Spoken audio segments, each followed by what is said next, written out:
Good morning all of you. आज अपन discuss करेंगे type of chemical reaction कि chemical reaction के कौन कौन से टाइप्स होते हैं। इससे पहले अपन ने डिस्कस किया था कि केमिकल इक्वेशन लिखते कैसे हैं और लिखने के बाद उसको बैलेंस कैसे करते हैं। तो अपन बात करते हैं टाइप ऑफ केमिकल रिएक्शन की। तो केमिकल रिएक्शन के अंदर बात करें तो सबसे पहले आता है कॉम्बिनेशन रिएक्शन। जैसे नाम से पता चल रहा है कॉम्बिनेशन, तो कॉम्बिनेशन का मतलब क्या होता है कि दो रिएक्टेंट आपस में क्या होंगे, कंबाइंड होंगे और एक प्रोडक्ट का फॉर्मेशन करेंगे। That's called combination reaction. तो यहाँ पे क्या एक एक्टिविटी दे रखी है, एक्टिविटी 1.4। तो इसमें क्या लगेगा, take a small amount of calcium oxide और quick lime in a beaker, slowly add water to this, touch the beaker as shown figure 1.3, do you feel any change in the temperature. तो ये क्या कह रहा है यहाँ पर कि एक अपन को स्मॉल अमाउंट में क्या लेना है, कैल्शियम ऑक्साइड लेना है। कैल्शियम ऑक्साइड को क्या करना है कि इसको अपन बोलते हैं ना, कली का टंटा होता है, एक पत्थर होता है कैल्शियम ऑक्साइड का, जिसको क्या करते हैं कि पत्थर को ना हाई टेम्परेचर पर गर्म करते हैं, जिससे क्या है कि वो हीट होके वाइट कलर का हो जाता है। इसको कैल्शियम ऑक्साइड का पत्थर बोलते हैं, कैल्शियम ऑक्साइड बोलते हैं। फिर उसको क्या करते हैं, पानी के अंदर डालेंगे। पानी के अंदर डालेंगे तो उसका कलर कैसे हो जाता है, दूध की जैसा उसका कलर हो जाता है। उस कैल्शियम ऑक्साइड का यूज़ अपन देखते हैं तो अपन जैसे पीओपी वगैरह बनाने के अंदर या मेडिकल लाइन के अंदर प्लास्टर वगैरह करने में इसका यूज किया जाता है। तो क्या किया इसने, कैल्शियम ऑक्साइड को जैसे ही पानी के अंदर मिलाया तो अपन को क्या मिल जाता है, कैल्शियम हाइड्रोक्साइड। तो इसके अंदर पढ़ते हैं क्या दे रखा है, calcium oxide react vigorously with the water to produce slaked lime. इसको अपन बोलते हैं कैल्शियम हाइड्रोक्साइड। सिल्क लाइम होता है चूने का पानी, releasing a large amount of heat. कि जैसे अपन कैल्शियम ऑक्साइड को वाटर के साथ ऐड करते हैं तो क्या होता है कि अपन को चूने का पानी मिल जाता है, और साथ में क्या मिलता है कि जो टेम्परेचर है जिसके अंदर अपन ने उसको डाला है, तो वहाँ का टेम्परेचर क्या होता है, जिस मान लो बीकर के अंदर डाला है तो बीकर का टेम्परेचर क्या हो जाता है, इंक्रीज हो जाता है। तो अपन ने क्या किया, कैल्शियम ऑक्साइड को किस में डाला, वाटर के अंदर डाला, तो क्या मिल गया अपन को, कैल्शियम हाइड्रोक्साइड प्लस हीट। तो यहाँ पे जो मेनली प्रोडक्ट बना वो क्या बना है, कैल्शियम हाइड्रोक्साइड। कैल्शियम ऑक्साइड एक पार्टिकल है, एक रिएक्टेंट है, एंड वाटर H2 एक रिएक्टेंट है। जब ये दोनों रिएक्टेंट आपस में रिएक्शन करते हैं तो प्रोडक्ट का फॉर्मेशन करेंगे, तो प्रोडक्ट क्या बनता है, कैल्शियम हाइड्रोक्साइड। तो ये क्या हुआ, दो रिएक्टेंट आपस में कंबाइन हुए और प्रोडक्ट का फॉर्मेशन कर लिया। That's called combination reaction. Okay, अब इसके अंदर बता रखा है, let us discussing some more example of combination reaction. कि एक के अलावा कुछ और भी एग्जांपल ऐसे हैं कि जिसको अपन डिस्कस कर सकते हैं। तो सबसे पहले आता है carbon plus oxygen is equal to carbon dioxide. कि कार्बन और ऑक्सीजन को जब आपस में रिएक्ट कराते हैं तो कार्बन डाइऑक्साइड का फॉर्मेशन होता है। उसके अलावा बात है फॉर्मेशन ऑफ वाटर। कि फॉर्मेशन ऑफ वाटर का मतलब कैसे, कि वाटर का अपन फॉर्मेशन कैसे करेंगे। तो वाटर का फॉर्मेशन करने के लिए क्या करते हैं, हाइड्रोजन और ऑक्सीजन को जब आपस में रिएक्ट करवाया जाता है तो H2O का फॉर्मेशन होता है। तो in simple language we can say that two or more substance या एलिमेंट, सब्सटेंस के अंदर एलिमेंट भी हो सकते हैं या फिर कोई कंपाउंड भी हो सकता है, combine to form a single product, the reaction are called combination reaction. कि दो या दो से ज़्यादा सब्सटेंस को जब आपस में अपन ने रिएक्ट करवाया तो वो एक दूसरे से क्या होता है, कंबाइन होकर कि सिंगल प्रोडक्ट का फॉर्मेशन करते हैं। तो ये क्या कहलाएगा अपना, कॉम्बिनेशन रिएक्शन। क्लियर। अब इसके बाद बात करते हैं,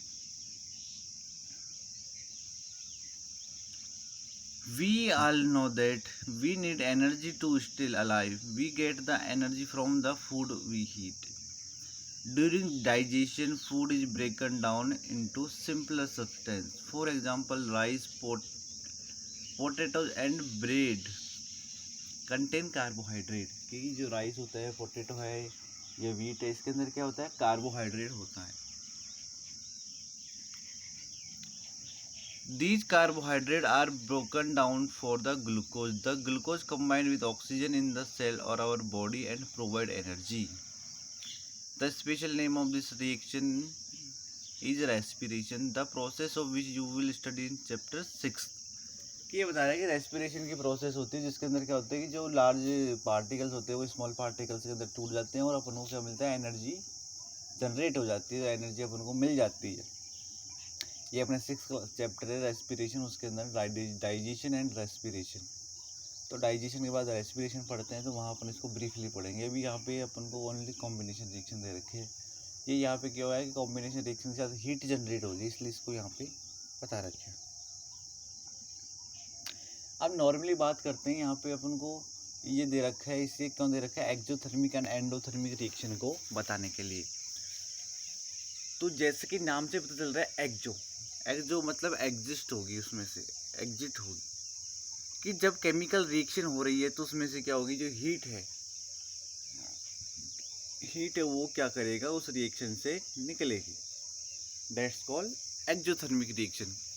और जो रिएक्शन निकलेगी वो कहाँ चली जाएगी, एनवायरनमेंट के अंदर चली जाएगी, तो वो हो गया एक्सोथर्मिक रिएक्शन।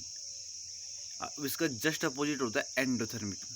एंडोथर्मिक में क्या होता है कि रिएक्शन को कंप्लीट करने के लिए एनर्जी की रिक्वायर्ड होती है। तो एनर्जी क्या करती है, एटमॉस्फेयर से एब्जॉर्व करती है, एनवायरनमेंट से एब्जॉर्व करके उस रिएक्शन को कंप्लीट करने में काम में ले जाने वाली जो एनर्जी होती है वो बाहर से ली जाती है। तो दैट्स कॉल्ड एंडोथर्मिक रिएक्शन। तो दोनों क्लियर है बिल्कुल कि एक्सोथर्मिक का मतलब होता है कि एनर्जी को एग्जिस्ट करना, मतलब बाहर निकालना, एग्जिस्ट करना।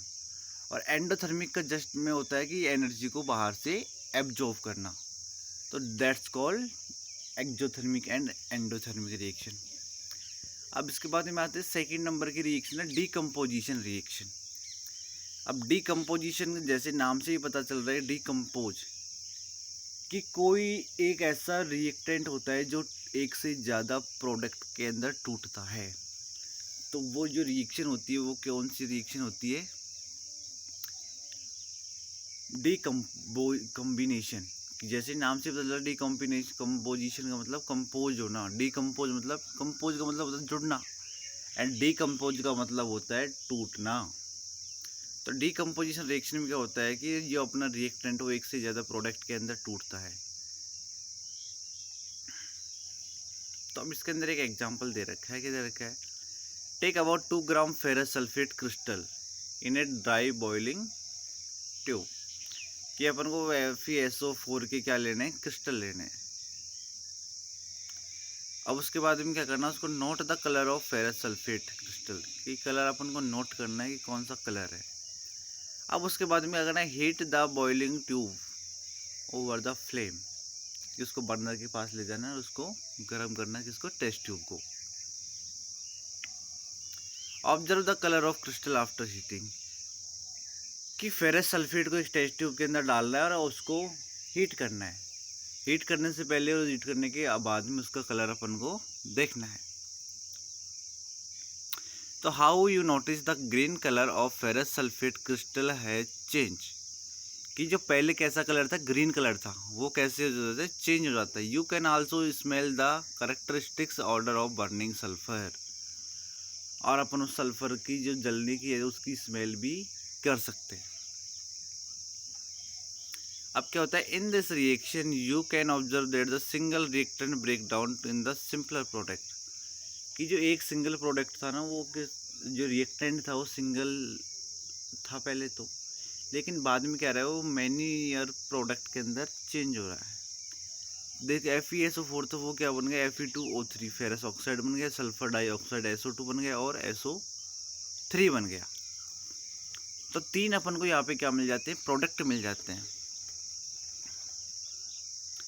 In this reaction, you can observe that a single reactant break down to give the simpler product. This is decomposition reaction. Ferrous sulfate crystal FeSO4.7H2 lose water when heat and the color of the crystal change.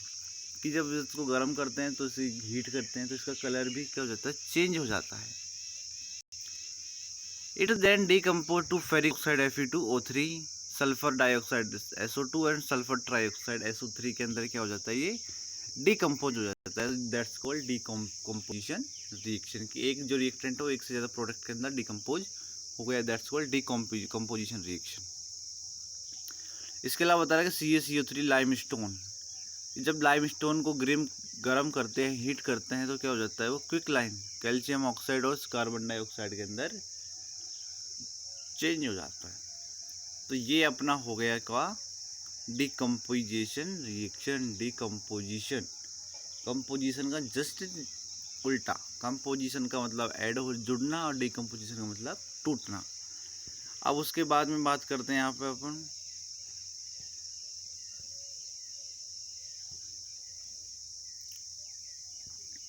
Displacement reaction.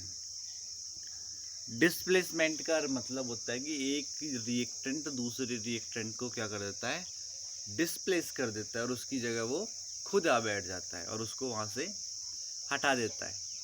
ये अपना क्या कहलाता है, displacement reaction कहलाता है। तो यहाँ पे अपन को एक्टिविटी दे रखी है, तो एक्टिविटी को अपन पढ़ते हैं। एक्टिविटी क्या है, टेक 3 आयरन नेल कि 3 अपन को लोहे की कील लेनी है and clean by the sand paper, उनको क्या सैंड पेपर से रगड़ करके साफ कर लेनी है। टेक 2 टेस्ट ट्यूब, 2 अपन को क्या लेनी है, टेस्ट ट्यूब लेनी है। Mark A and B in the each test tube.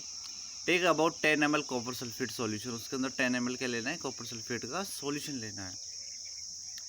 Tight 2 iron nail with A thread and emerge them carefully in the copper sulphate solution, और उन कीलों को क्या करना है, कॉपर सल्फेट के सॉल्यूशन के अंदर डालना है। After 20 minute take the iron nails from the copper sulphate solution और compare the intensity of the blue colour of copper sulphate solution in the test tube A and B।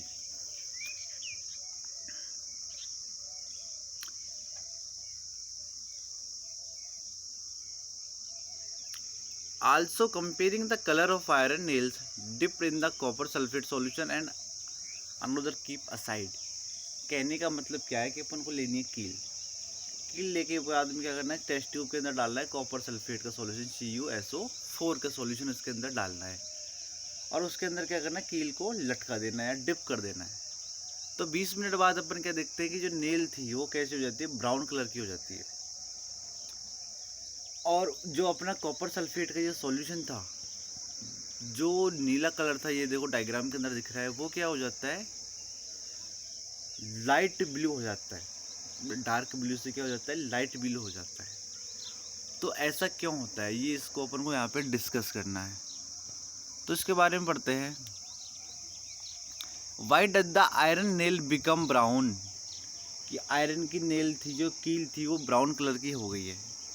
और remove another element copper from copper sulphate solution, और दूसरा क्या होगा कि copper sulphate के solution से क्या होगा, कॉपर रिमूव हो गया और कॉपर जो सल्फेट का सॉल्यूशन था वो कैसा हो गया, फेड हो गया, मतलब उसका कलर में चेंज आ गया। The following chemical reaction take place in the activity, कि ये हुआ क्या, इसको अपन को पढ़ना है एक रिएक्शन के थ्रू। तो अपन ने पास क्या था, Fe मतलब हो गया आयरन की नेल, और प्लस CuSO4 अपने पास क्या था, कॉपर सल्फेट का सॉल्यूशन था। तो कॉपर सल्फेट के सॉल्यूशन के अंदर जैसे ही अपन ने Fe की नेल को डाला तो कॉपर सल्फेट के सॉल्यूशन से Fe ने क्या कर लिया, रिएक्शन कर लिया। रिएक्शन करने के बाद क्या करता है, Fe होता है वो कॉपर को वहाँ से क्या कर देता है, डिस्प्लेस कर देता है। ये क्या होता है कि Fe होता है जो मोर रिएक्टिव होता है देन कॉपर।